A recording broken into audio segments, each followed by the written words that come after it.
12th நீங்கள் 600க்கு வெறும் 300 mark எடுத்திருந்தா கூட சென்ட்ரல் கவர்மெண்ட் காலேஜில் உங்களால் படிக்க முடியும்.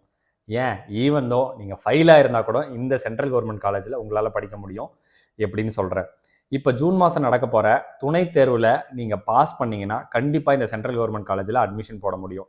National council for hotel management இவங்க கண்டக்ட் பண்ண என்ட்ரன்ஸ் எக்ஸாம் நீங்கள் எழுதிருந்தீங்க அப்படின்னா கவுன்சிலிங் ப்ராசஸ் இப்போ நடந்துகிட்ருக்கு. நீங்கள் ஜாயின் பண்ணிக்கலாம். இந்த கவுன்சிலிங் தான் ரொம்ப ரொம்ப முக்கியம்.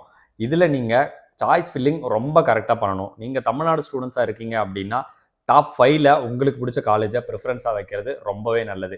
ஸோ அதுக்கு ஃபஸ்ட்டு நம்ம ஐஹெச்எம் சென்னை வச்சுக்கலாம். அதுக்கப்புறம் ஐஹெச்எம் திருப்பதி, அதுக்கப்புறம் நம்ம எஸ்ஐஹெச்எம் திருச்சி, அதுக்கப்புறம் நம்ம டாப்பாக இருக்கிற மும்பை அண்ட் டெல்லி. இதை டாப் 5ல் வச்சா கண்டிப்பாக உங்களுக்கு சீட்டு கிடைக்கும்.